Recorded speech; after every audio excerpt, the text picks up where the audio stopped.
Hello, welcome to Little Woolly Things. It is quite early in the morning. My husband just left for work. My kids aren't up yet. So I'm probably going to be speaking quietly just because that's what you do early in the morning. Hope you can hear me.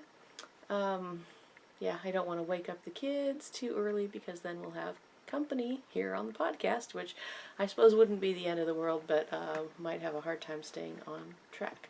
I might anyway. It is Friday, March 2nd. I gotta tell you, first of all, I am not a morning person at all. And I had one of those nights last night where, I just kept wanting to do one more row. Let me just finish this row. Let me just finish this row on my project. I'm working on a shawl.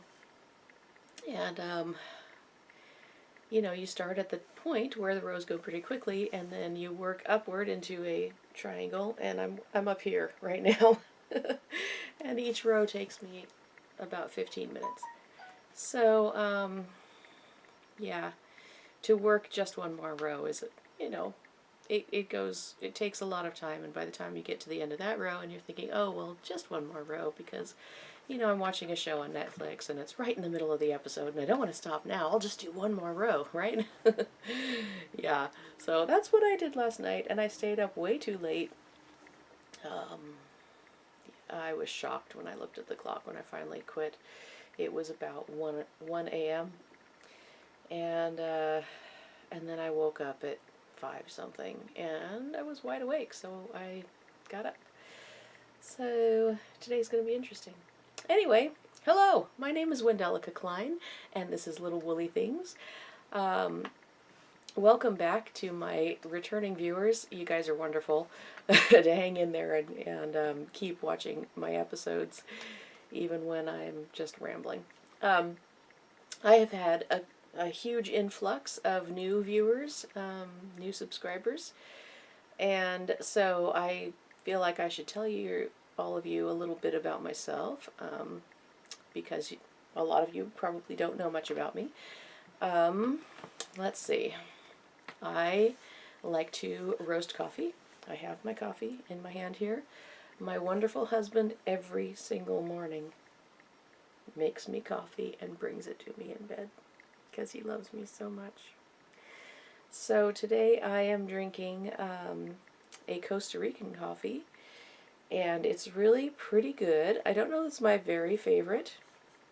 It has a lighter mouthfeel than some of the other beans that I've roasted, but the flavor is really nice. I don't know if anyone out there is interested in coffee roasting, but I have been adjusting my technique recently so that I'm preheating my roaster a little bit more, a little higher temperature than I used to, and it's given me some pretty good results. I took this one just to where it was like 2 snaps into second crack, which when you get to the second crack stage, it changes the flavors more to a roastier flavor, and not it starts to take over a little bit of the natural flavors of the beans. It's a pretty good level as far as my own palate and my husband's go. I like mine a little bit lighter than he does, so he wants more of the roastier flavor. I want more of the lighter, fruitier flavors. So that just barely into the second crack level is a pretty good compromise, depending on the bean. Anyway, that's enough about coffee roasting. I am drinking a coffee from Costa Rica that I roasted 2 days ago, and my husband brought it to me in bed this morning, so he loves me. It's a good thing. I roast the coffee, he brews it. That's our deal. He's pretty good at it. Okay, what else can I tell you about myself?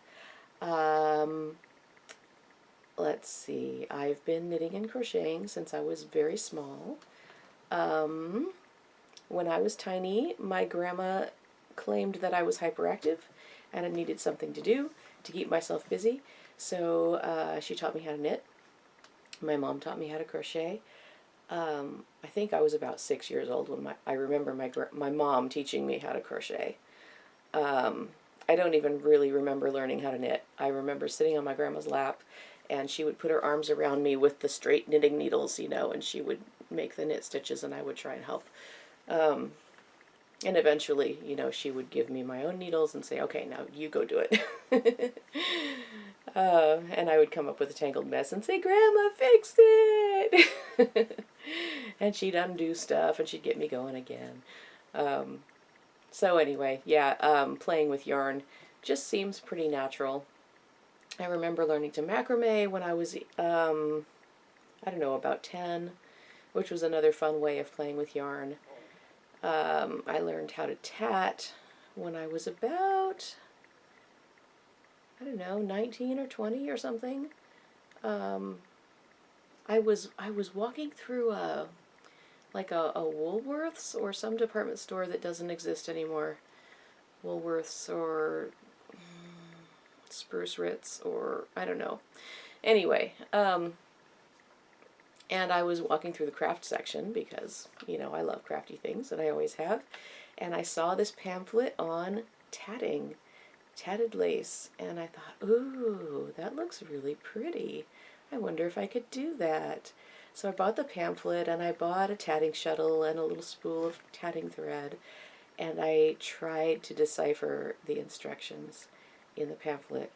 And I remember I got so frustrated. So incredibly frustrated, and I could not figure it out. The directions didn't make any sense to me at all, which just baffled me because I'm a book learner. I learn very well from reading books, following instructions, and I couldn't make heads or tails out of the directions in this little pamphlet. So I called up a friend of mine, and gosh, it's crazy. We have been friends for so many years. She is just my best friend. And the only thing we really have in common is that we like to craft and make things. But I called her up. I said, have you ever tatted? Do you know anything about tatting? What am I doing wrong? And she said, oh yeah, I've done that before.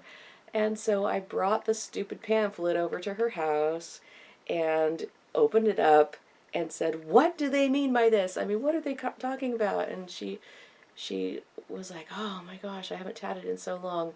Let me have the shuttle and let me see if I can figure it out. Because I don't think she is so much of a book learner. She's more of a tactile person. And so she grabbed the shuttle and wrapped it around her fingers and everything. And she's like, oh yeah, this is how you do it. And so she showed me and explained how you do that little tug on the stitch to make it flip into the right position, which that pamphlet just didn't say anything about, So anyway, she taught me how to tat. I love tatting. It's so fun and so beautiful, but it does take a very long time, so I don't do it very often. Let's see. In 1999, I got a spinning wheel. My father-in-law is a sheep rancher, and we were walking around the ranch, just, talking about stuff, and I think my father-in-law, my husband, and I, and, out in the field where the sheep graze, there are just little bits of fluff wool laying around. He does his shearing out there, and so little bits of wool just end up everywhere. So, as we were walking around, I picked up a few little bits of fluff, and I thought, well, people make yarn out of this stuff. How do you do it? I know it's twisted, so I just pulled it, drew it out a little bit, and twisted it with my fingers, and went, oh, wow, that looks like yarn, and drew it out a little more and twisted it a little more. And I went, oh, this is cool.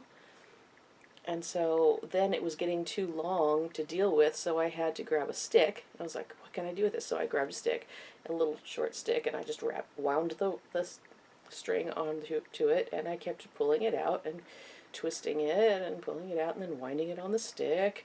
And I wasn't exactly drop spindling because I didn't drop it, but I was twisting it with my fingers, and I ended up with, a little bit of yarn just as we were walking around the field. And I thought, wow, this is so cool. I could actually do this, And so I became really fascinated with spinning. And so I had my husband make me a little drop spindle. I went to the library and I got books about spindle spinning and stuff, and learned a little bit about, what a drop spindle looks like, and what you need as far as weight for the whirl to make it spin. So yeah, he cut out like a circle of plywood and drilled a hole in it and stuck a dowel through it. And that was my first drop spindle. So I did a lot of spindling back then. And then, the whole Y2K scare was going on, and we were all convinced that, the world was going to crash, all the electronics were going to quit working, and no one was going to have any gasoline because gas pumps are electronic, and no one was going to have any electricity because the power grid was going to shut down, and the sky's falling. So we had a plan. I mean, we didn't panic, but we did have extra food on hand. I had lots of flour, lots of beans and rice and stuff that could store well. And in that, in the light of that, the whole, well, let's pick up some self-sufficiency skills. I learned how to make cheese, and I also, learned how to spin. And my husband that year for Christmas bought me a spinning wheel. It was so cool. I was pregnant, and baby was born December 2nd that year. So he decided that that was my chance to have the time to actually learn to spin before the baby got older and needed more of my attention. So he gave me my Christmas present early. And so every time the baby was asleep, I was working with that spinning wheel, trying to figure out how in the world, to go from drop spindling to the speed of spinning wheel spinning. It was a little overwhelming. Anyway, I got through it. I learned how to spin. I'm not the greatest spinner because I don't spend a whole lot of time at it. At first, I was getting books from the library and reading all about, ratios of the spindle and the wheel and how all that technical stuff. And it kind of went way over my head. And I was like, you know what? This is relaxing, and I'm just gonna spin because it's fun to do. It's relaxing, and the world didn't come to an end, and so, I don't have to make all my own yarn, which is a good thing. Anyway, let's see. What else can I tell you about myself? I am the wife of a pastor. He is a bivocational pastor, which means that the church pays him a small salary that does not cover our financial needs. So he also has a full-time job. He also is a volunteer firefighter and an EMT. And so he works ambulance shifts every once in a while to keep his certification current. So yeah, he's a busy guy. And I tend to be kind of busy in my own little world here. We have 9 children, and we have 1 grandbaby and another grandbaby on the way. So I will be going to a baby shower here in a couple weeks with a brand new baby blanket in tow. So there are 5 kids still living at home. 4 are out of the house and on their own, married and living their own lives. So we're in an interesting position right now where we've got older kids, we're grandparents, and we also have younger kids still in the house, which I think gives a unique perspective on things.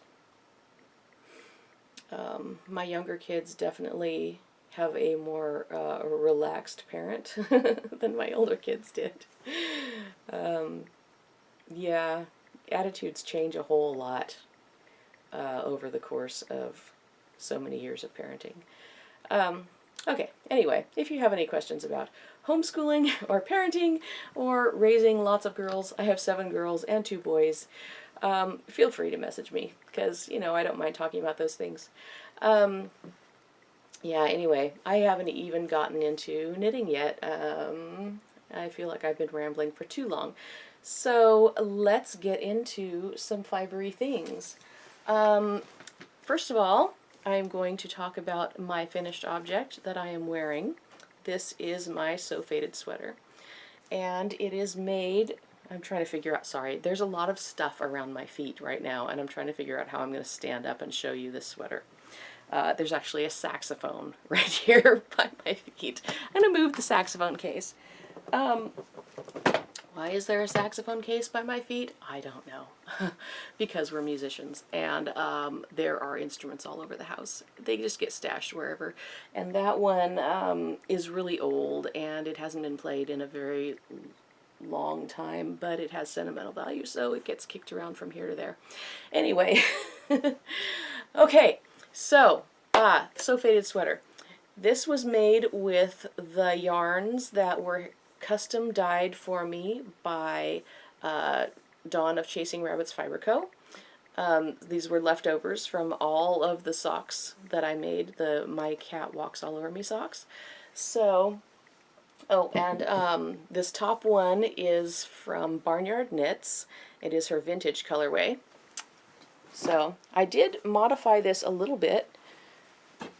You can't really see the whole sweater.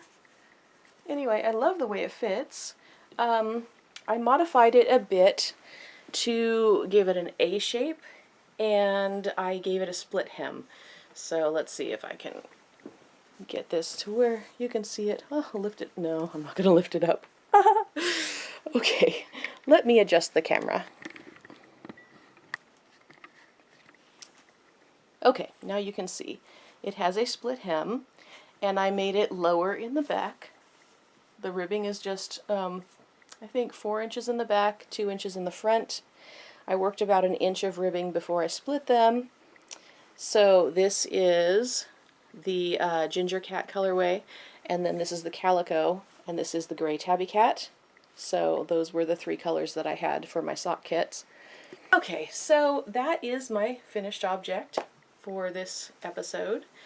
And I am super happy with it. I love this yarn. Both Barnyard Knits and Chasing Rabbits, their yarns are just so soft and wonderful to work with. Really, I'm really pleased with this. It is so comfortable, it's lightweight, and just, yeah, I'm really, really happy with it. I did 3 sections of increases throughout the body of the sweater. So at the bottom of the second colorway, I think, no, between the first and the second color, as I was changing, fading from one color to the other, I increased, I think, 1 stitch every 10 around, and then at the bottom of the next color change, I increased 1 every 11 stitches, and then at the next color change, I increased every 12 stitches. And so that worked really well for me because I am sort of shaped like this, you know. Anyway, so I just wanted a sweater that was going to fit my body's shape. I did a, well, I kind of was going for the half sleeve, but then I shortened it about, I think I removed about, or didn't work about 2 inches of what was stated in the pattern, and it came above my elbows, but it's still a longer short sleeve, which is exactly perfect for me. I'm always, when I'm wearing long sleeves, pushing them up to my elbows anyway. So this was a really nice length for as far as comfort for myself. And at my age, I appreciate comfort probably more than style. I don't know that you could actually say I have a style. It's just comfy. So there you go. Okay, so whips. Hold on. I'm going to realign my brain cells for a second. Okay, so I am working on a custom order, and I'm actually working on 2 sort of matching shawls. This is in a kit that I bought from Sunshine and Bubblegum on Etsy. The yarn was dyed by Teeny Button Studio, and it's of course all wound up because I'm using it, but here is the ball band. So this is Teeny Button Studio, And the colorway is called Brunch at Commander's. And it came in this cute little drawstring bag made by Lynn of Sunshine and Bubblegum. And I'm dropping stuff all over the place. Anyway, and I believe this is patterned after the awning at Commander's in New Orleans. So it has a cute little contrasting lining. And so I have shawl number 1 done. It just needs to be blocked.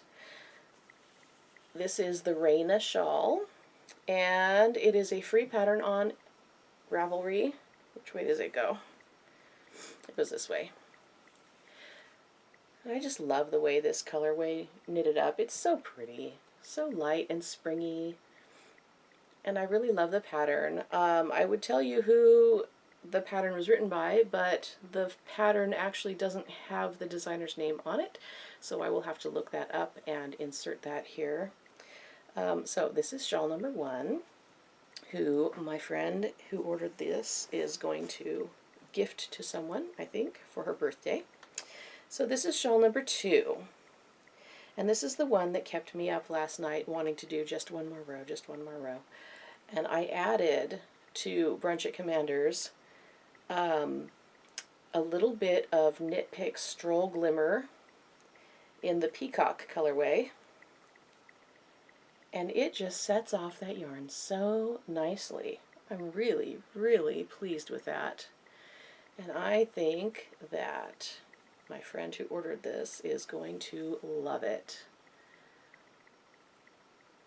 So my circular needle is on here at the bottom.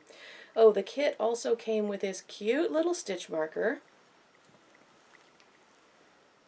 If you can see that, I hope. It is a little tiny miniature replica of a dessert that Commander's is famous for. It is a bread pudding souffle. You can see the cute little ramekin, little ceramic ramekin there, and the souffle, and it even has a little shiny glaze over it, like a little sugar topping. Super cute, and I have been having a lot of fun with this. Like I said, it kept me up way too late last night working on it, but I'm so close to being finished. I mean, really, I'm, let's see,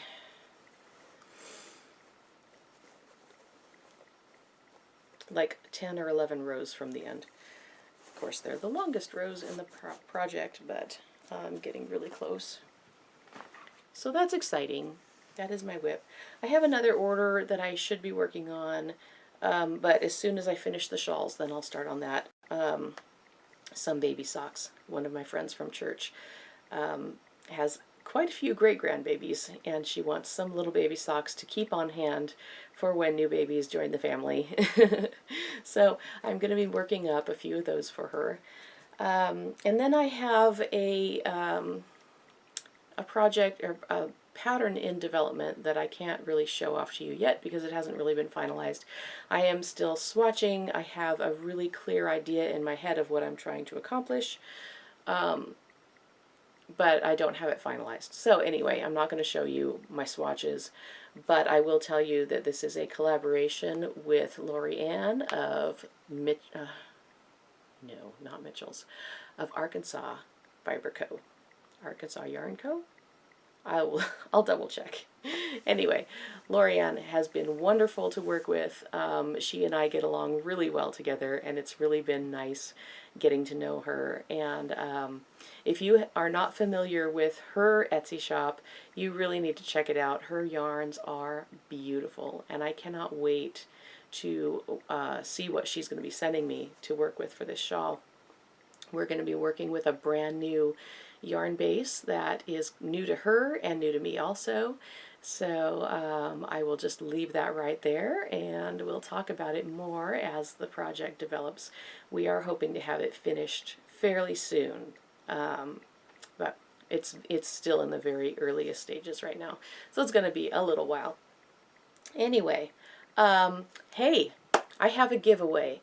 My Instagram followers reached 500. And so I promised everyone I would give away a prize package when I got to 500 followers. And actually I'm up to like 580 now, which is super exciting. So anyway, I will show you the goodies that are going to be in the prize package because I actually picked a winner yesterday. So the prize package includes, oh, whoops, I forgot something. Hold on, I'll be right back. Okay, now I have it all together. Ha! Do you believe that? Anyway, so the prize package is going to include a little lotion for crafty hands, which is one of the newer items that I have in my Etsy shop. I hand make this lotion, and it has a lovely, like a cocoa butter and hazelnut scent. It's really very, very moisturizing. It has a lot of shea butter in it, which is excellent for your skin. So this is part of the prize package. And over here, yeah, you can see how much I have it together. The package also includes the pattern for my Cat Walks All Over Me mitts. This is a companion pattern to the My Cat Walks All Over Me socks. I'm super excited about this. And these are the mitts knitted up. I will put them on and show them to you. I've knitted them up in a couple different sizes. This is the size that happens to fit my hands, which is the small size. And these are just so much fun. I mean, do you notice that they kind of match my sweater? So here they go. Little fingerless gloves with kitty cat paw prints walking all up them. Has a very nicely shaped thumb gusset, which is kind of a thing of mine. I really hate thumbs without a good gusset. And I have been working for quite a while to improve my thumb gussets and make them actually fit a real thumb. So, there they are. Ta-da! You will get, lucky prize winner, the very first look at this pattern. No one else in the world has seen it but me. And now the prize winner will get the first look at it, and then I will release it to the world so that everyone else can see it too. The prize package will also include, pardon the crinkling here, the prize package will also include a stitch marker, also handmade by me, and this is my Fat Cat. Whoops, he's flipping over. Fat Cat stitch marker. Can you see him? Oh, that's the back of him again. Show off your face, kitty cat. There he is. He's a fat cat. And he is on a stainless steel lobster clasp. So he's actually a progress keeper, I guess, not just a stitch marker. He will be included in the prize. And lucky prize winner, when I tell you your name, who you are, you get to choose one of 2 skeins of yarn from Mitchell's Creations. She sent me 2 skeins, and I honestly cannot choose between them, so I'm going to let you choose which one you want, and I'll keep the other one. So they're both so gorgeous. Okay, so skein number 1 that you get to choose from is called Dreaming of Rhinebeck. Oh my gosh. Look at the colors in that skein of yarn. Browns and blue and teal, a little bit of an orchid purple color. Oh my gosh, I love that. I love this colorway so much, and I think it would be fabulous for that knit pattern. Okay, so that's choice number 1. Choice number 2 is called Who Said Unicorns Aren't Real? Look at that. That one is so bright and fun. I mean, seriously, look at all the colors in that skein of yarn. Green, pink, blue, orange, yellow, purple, fuchsia. I mean, they just blend everywhere. colors. Crazy. I love it. Just imagine the things you could do with that. So, okay, now I am going to insert a screenshot of my phone. I used random number generator to choose a random number. So, random number generator chose number 55. Number 55 in the comments on Instagram was Lorianne. Lorianne, you won my giveaway, and that's because you were so awesome and you tagged so many people and brought so many new followers to my Instagram and to my YouTube channel. And I cannot thank you enough, and I'm so happy that you won my giveaway. So let me know which skein of yarn you want, and I will ship it out to you. And give me your mailing address. Congratulations! It's so exciting. I love giving away stuff. So yeah, that's my giveaway. And what else do I have for you today? Oh, I got some happy mail yesterday. So I have worked with Sunshine and Bubblegum in the past. On a collaboration for the My Cat Walks All Over Me kit that we did together. And she sent me 2 DPN cozies. This one with the feathers is kind of pretty. Look at that. And it has some contrasting fabric inside. It has these nice little flat snaps.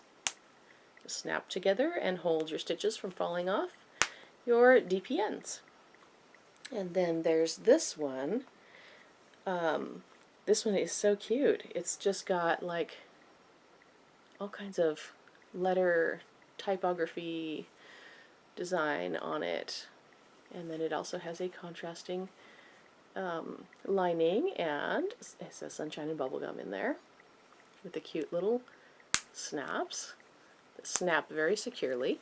And so, I don't know if Lynn is offering these in her Etsy shop or not, but you might check it out. She does such a wonderful job with everything that she makes. It's just so impressive. She makes beautiful project bags, and her little DPN cozies are awesome. This is the bag that she made for the kitty cat kit, the My Cat Walks All Over Me kit. And it's just the cutest fabric ever, with the cutest little paw prints inside.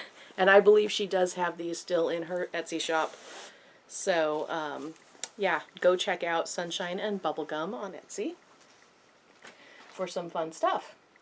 Okay, so here's where I rattle on about other things that are not yarn related directly. We had a very sheepy day yesterday, and my father-in-law is the sheep rancher. The sheep don't belong to me.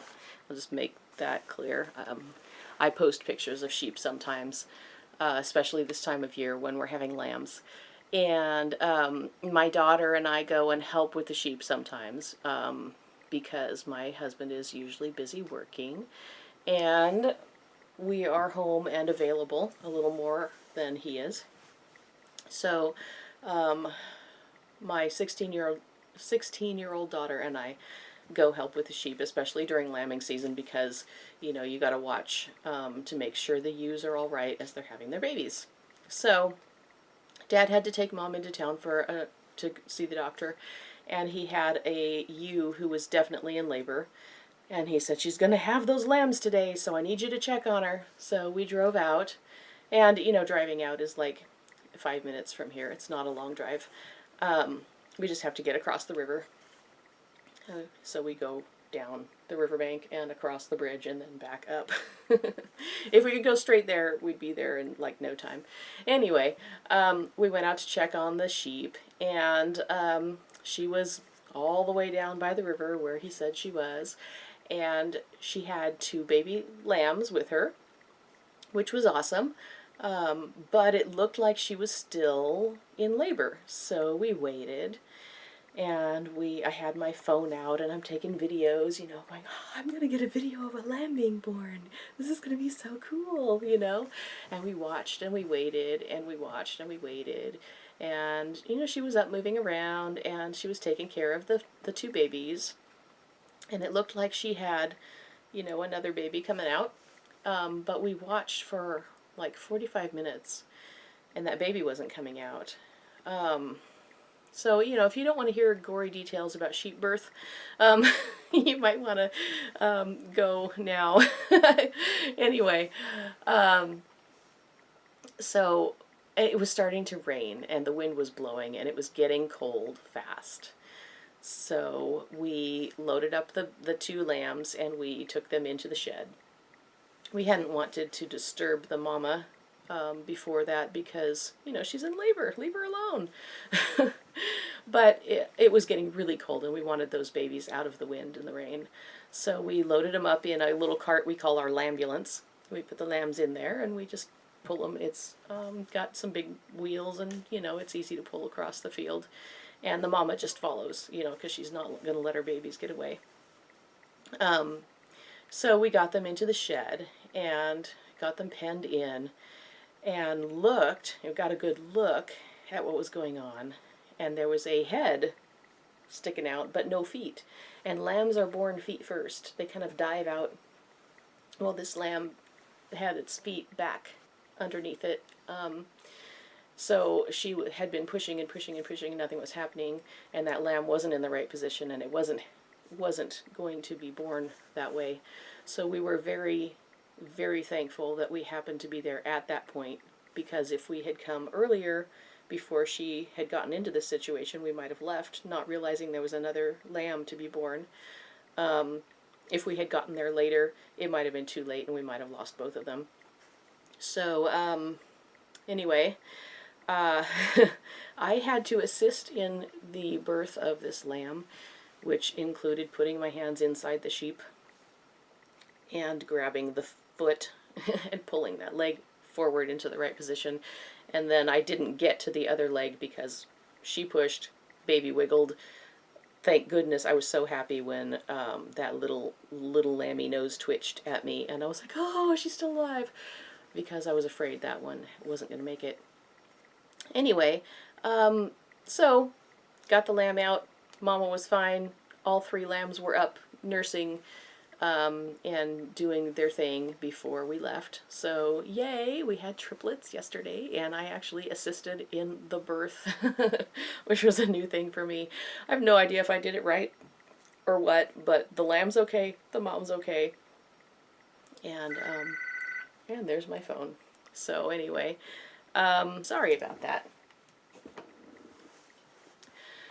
So, that was exciting. It was an exciting day yesterday. And then as we were coming home, my daughter was driving the car and we live on a very steep road and it's very muddy right now because of all of the rain that we have been having. And there was a vehicle coming towards us. Daughter tried to pull off to the side to let this vehicle through. It was a big van. And our road is just a one-lane gravel road, so you have to get out of the way if someone's coming. And she got too far into the mud, and we started to slip every time we put the vehicle into low gear and tried to move very gradually forward, but it wasn't having it. It just was too slippery, wheels spinning, vehicle sliding sideways down the hill. So that was scary. Anyway, we have wonderful neighbors, and our neighbor came and pulled us the 3 whole feet that we needed to get back up onto the road so we could get traction and get back home. So yeah, that was exciting. It was quite a day yesterday. And I was planning on podcasting yesterday, and I didn't get it done because we had all that going on, which was not in the plan, but that's the way it happened. So I am podcasting today. The rest of today is going to be taken up in violin lessons with the kids, and we're going to be looking at a viola that's for sale. So we might return home with a new to us instrument. We'll see if it's still available. It was listed on Craigslist, yesterday. So if it's still available after we're done with our lessons, then we will drive down and look at it. Anyway, yeah, that's enough about my ramblings, I suppose. It's been fun hanging out with you. It's way too early in the morning, though. My kids still aren't even up. But they should be getting up soon, and we'll be getting ready to go feed the sheep and make sure everything's okay out there. And then we'll get our good clothes on, because, you know, you don't wear good clothes out to the sheep pasture. No, no, no, no. It's too muddy. So, and then we'll get ready and go to our lessons. And anyway, later this evening I will be hopefully finishing up that Reyna Shawl so that I can block it tomorrow and give both of them to my friend who ordered them on Sunday. Those are my plans. I'm sticking with them. Anyway, I hope you all enjoy your knitting time. I hope you enjoyed this podcast.